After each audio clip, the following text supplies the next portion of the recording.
we are in Genesis chapter 6, and this Genesis chapter 6 is another pivotal junction in this unfolding story that we are telling. The subject is still God, his person, his plan, his purpose, and obviously against that background we see the rebellion of human against God. So we are looking at this prefix to the story of Noah, and that is what we read in the book of Genesis chapter 6 verses 1 to 8. And it came to pass when men began to multiply on the face of the earth, and daughters were born unto them, the sons of God saw the daughters of men that they were fair, and they took them wife of all which they chose. And the Lord said, My spirit shall not always strive with man, for he also is flesh, yet his days shall be 120 years. There were giants in the land in those days, and also after that, when the sons of God came in unto the daughters of men, and they bare children to them, the same became mighty men, which were of old, men of renown. Verse 5. And God saw that the wickedness of man was great in the earth, and that every imagination of the thought of his heart were only evil continually, and it repented the Lord that he has made man on the earth, and it grieved him at his heart. And the Lord said, I will destroy man whom I have created from the face of the earth, both man and beast, and the creeping things and the fowls of the air, for it repented me that I have made them. Verse 8. But Noah found grace in the eyes of the Lord. Last episode, we observed that the event of verses 1 to 4 is very dense and unique. We also noted that this event that we are reading in this part of the book of Genesis, we are talking about verses 1 to 4. We realize that we are beginning to deal with some events here that are unnatural, that are strange, that are unusual. Okay, and down history, this portion of the scripture has been subjected to all sort of conflicting interpretation, all sort of conflicting application, and there are a few reasons for this. One of the foremost reasons for this conflicting interpretation is the constant and unrestrained appeal to apocryphal and pseudepigrapha books. In other words, it is this appeal to extra biblical sources like the book of Enoch. It is this appeal to these extra biblical sources for interpretation of these Bible verses that often give rise to this conflicting interpretation. And in light of what we have already learned about these apocryphal and pseudepigrapha books, this method of interpretation is at best unwise, and at worst it is dangerous. We have seen that these books, yes, they can be good, they can be useful for intellectual reason, but they are not scripture, and they have conflicting revelation to that which is given to us in the scripture. So our approach will be to allow scripture to interpret scripture. And by the way, that is the way we should study the scripture. Yes, indeed, we may need help to understand culture and custom. Yes, we may need help to understand words and language. Yes, we may need help to understand the environment and the world of the Bible. However, the Bible remains the best interpreter of the Bible. Okay? And we are going to try and avoid this pitfall of appealing to the book of Enoch or any other pseudepigrapha book out there to try and explain what the scripture says. So, to help us understand this rather difficult portion of the scripture, and it is difficult, we have to admit that verses 1 to 4 of the book of Genesis chapter 6 is difficult.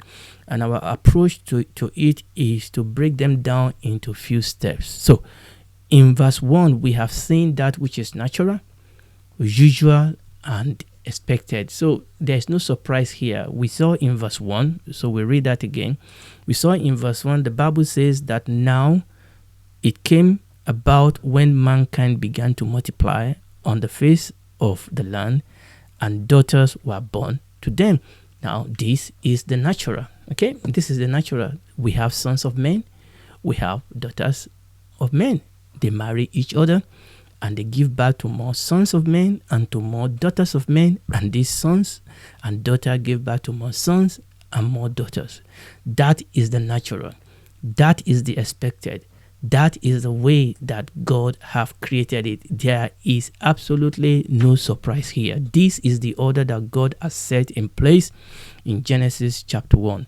Now, it is when we move on to verse 2 of Genesis chapter 6 that we begin to notice that something is strange, because verse 2 of Genesis chapter 6 then introduces that which is unnatural, which is strange, and which is unusual. Now, to understand verse 2, we also have to read verse 4 because they are closely linked. So let us read again Genesis chapter 6, but this time around we are going to read from verses 1 to 4, even though verse 2 is our focus at the moment. And as we read through, I've broken verse 2 and verse 4 down into steps. So let us read. We are reading from the New American Standard Bible, from verse 1 again. Now it came about when mankind began to multiply on the face of the land that daughters were born to them. Verse 2, that the sons of God saw that the daughters of mankind were beautiful, and they took wife for themselves whomever they chose. And the Lord said, my spirit will not remain with man forever, because he is also flesh. Nevertheless, his days shall be 120 years. Verse 4, the Nephilim were on the earth in those days, and also afterward, when the sons of God came in to the daughters of mankind, and they bore children to them. Those were the mighty men who were of old, men of renown. Okay, so like I said, our focus today will be in verse 2. Now, when you look at verse 1 and 2, or verses 1 and 2, I should say, the common denominator in verses 1 and 2 are the daughters of men. Okay, that is very, very clear. So that's a common denominator.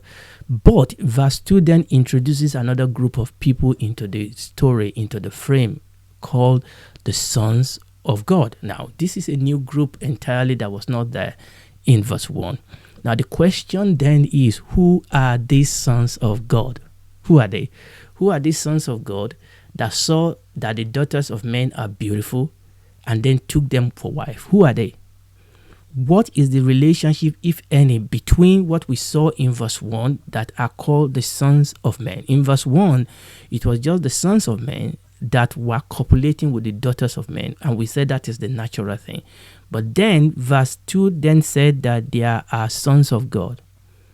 So what's the relationship between the sons of men in verse 1 and the sons of God in verse 2? Because both of them cannot refer to the same group of people, or else these verses will make no sense at all. So who are these two group of people? So let's put this picture on the screen. Now, this is where we are. Okay, now over here, that is the natural. Okay, that is what verse 1 of chapter 6 tells us. The sons of men marrying the daughters of men, giving birth to more sons of men and more daughters of men, and they marrying each other. Now, what we have seen now is verse 2 is introducing this new group to us, these sons of God. Now, the question is, who are these sons of God? Because what we then see in verse 2 is that these sons of God, so this is our normal, usual pattern. So these sons of God also have eyes for the daughters of men. They saw that the daughters of men were beautiful, and they took them for wife. And then the daughters of men gave birth to children for the sons of God. So the question is, what is exactly going on here? Okay, this is what we want to begin to tease out now. There are three major ways in which these verses have been traditionally interpreted. We're trying to understand what is going on here. Sons of men, sons of God, daughters of men in the middle, sons of men marrying daughters of men, giving back to natural children, sons of God also marrying daughters of men and giving back to children that they call all sorts of things in verse 4. We will come to that in another section. How do we understand this? There are three major ways in which people, scholars, theologians have traditionally interpreted these first 4 verses of the book of Genesis. In fact, many seminaries tend to focus on only 2 views. Now, today, we will look at one of the views today, and by the grace of God, next episode, by the grace of God, hopefully we'll be able to look, by the grace of God, into the 2 other view. Now, the first common traditional view of Genesis chapter 6 verses 1 to 4 is the so-called Sethite view. Does that sound familiar? Yes, we have mentioned this a couple of times in the past. This is the first common traditional view of Genesis chapter 6 verse 1 verse 2, 3, and 4, the so-called Sethite view. Now, this view divides humanity into two groups, divides humanity into two lineage. We have the lineage of Cain and we have the lineage of Seth. Yes, this sounds familiar. And according to this view, the lineage of Seth is the godly lineage. In other words, these are the so-called sons of God. According to this view, the lineage of Seth is the godly lineage, is the lineage that God accepted, is the lineage that God has approved, is the lineage that God has put his approval on. And according to this view, these are the sons of God.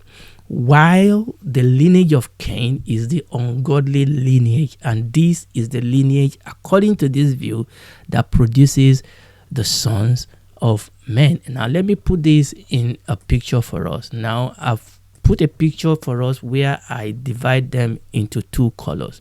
So the yellow column is, according to this view, the line of Cain. Okay, and that is the natural, that is what we had called the natural line. But according to this view, no. In the natural occurrence of things, according to this view, in the natural occurrence of things, there's the line of Cain, which is the yellow column, and there's the line of Seth. Both of them are natural according to this view. So what they are saying is that the lineage of human at this point in our history is divided down the line into two groups. We have the line of Cain and we have the line of Seth. And according to this group, the line of Cain are the sons of men. Okay, and these sons of men, which are the sons of Cain, they are copulating with the daughter of men, which are the daughters of Cain. One group.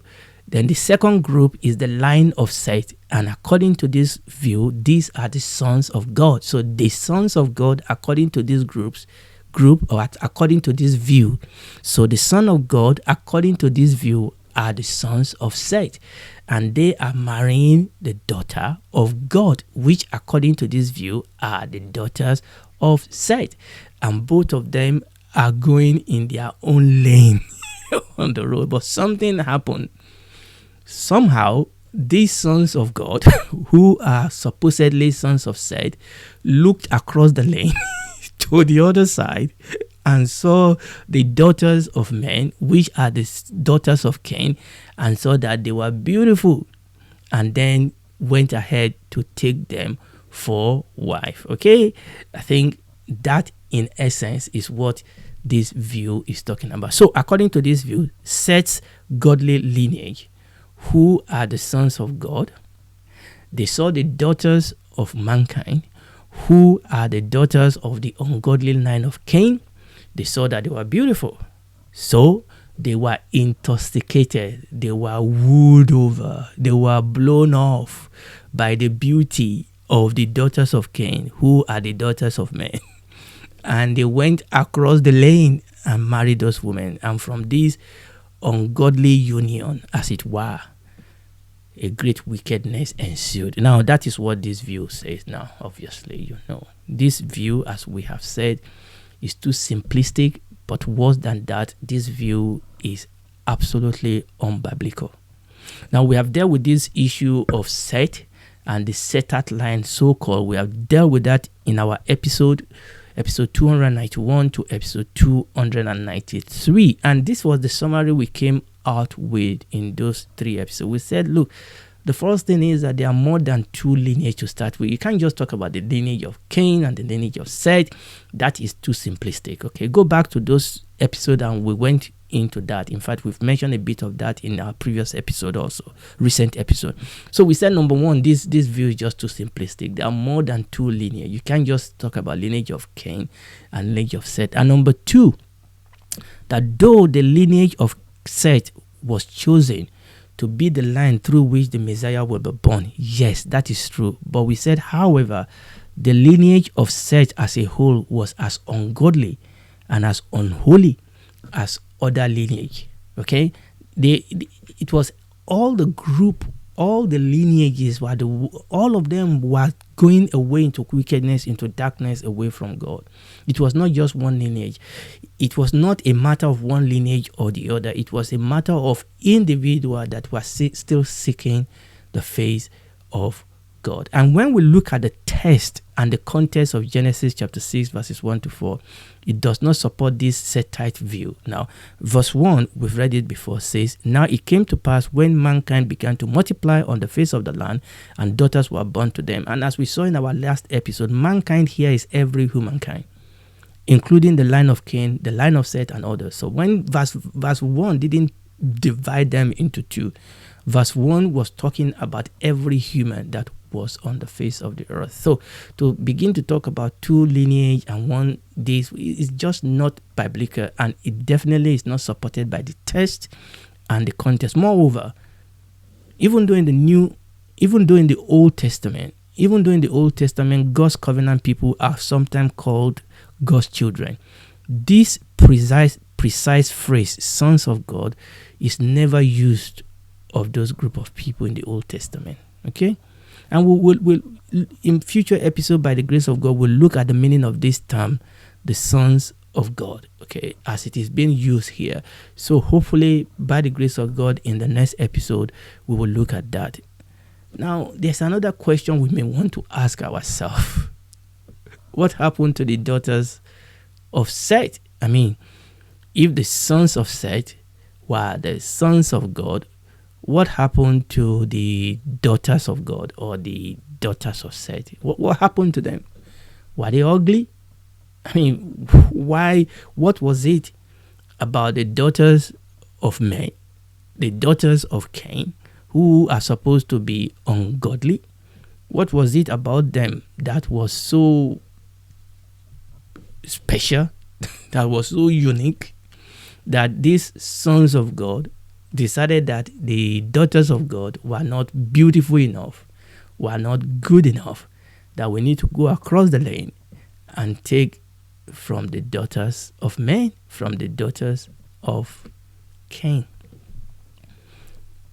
Does that mean that godliness make people ugly? Okay? And unfortunately, nowadays, people always think like that you cannot win by righteousness, that for you to be beautiful, you have to add unrighteousness to it. That is not true. That you have to take on that which is not natural, that you have to paint this, push this, tuck it there, cut it there, or this. That's not true. And that is what, unfortunately, that is what this view tend to promote. Right? What was it? If the line of Seth was the godly line, you will have expected that they are women. The Bible talks about the beauty of the inner woman. What was it about the daughters of Cain? What is it that the daughters of Cain had that the daughters of Seth did not have? Why were the sons of God, so-called, more satisfied with the daughters of men than they were satisfied with the daughters of God? I mean, this is just not wise. This interpretation is unbiblical, to say the least. So in summary, this Sethite view of Genesis chapter 6 verses 1 to 4, in summary, it is not biblical. It does not fit the text. It does not fit its context. It is against the revelation of the whole Bible. And finally, it simply does not make any sense. Okay? It doesn't make any sense. So we strike it off. Okay? I mean, it's still being promoted in our seminaries, in our theological school. It's still being promoted, but you cannot defend it by scripture. You cannot defend it by scripture. It's not just defendable, and we cannot tolerate it because it's not biblical. And if you tolerate, like we said, if you tolerate this type of interpretation just for the sake of unity, so-called, or just for the sake of being politically correct, or because it fits into the ideology of, if you tolerate it in one part of the scripture, you are going to make the whole building to be unstable. It's going to bring instability into our understanding of the scripture. It's going to cause people to begin to question the authority of the scripture, and it's going to cause a lot of other problems in other areas. We are not here to make the Bible fit into popular culture. We are here to receive the scripture for what it is. We are not supposed to read things into the scripture. We are to allow the scripture to give us its own revelation. We are to allow the Bible to interpret itself. So we strike at this view. It is not biblical. It does not fit the text and its context. It's against the revelation of the whole Bible, and it simply does not make any sense. Okay, we're going to stop there today by the grace of God, and next time by God's grace we'll pick it up from there. I want to talk to you. If you are not born again, I want you to know that God loves you. For God so loved the world, he gave his only begotten Son, that whosoever believe in him should not perish but have everlasting life. This world will come to an end, and as many as has not received Jesus Christ as their Lord and Savior, they will go to hell, not because God is angry with them, but because they didn't take advantage of the way of salvation that God has provided. So I don't want you to go to hell. I don't want to go to hell. So come to Jesus tonight, or wherever you are hearing this. Admit that you are a sinner. Accept him as your Lord and Savior. Ask him to save you. He will save you. He will do something in your heart, something in your soul. You'll become a daughter, a son of God. Not a son of Seth, indeed a son of God, a daughter of God, and you'll be beautiful. And then you become a member of his family, citizen of his kingdom. He will walk with you the rest of your life on this earth, while you dwell with his church, with his people. And when this is all over, you and I can then spend eternity with him in the new heaven and the new earth. Do it right now.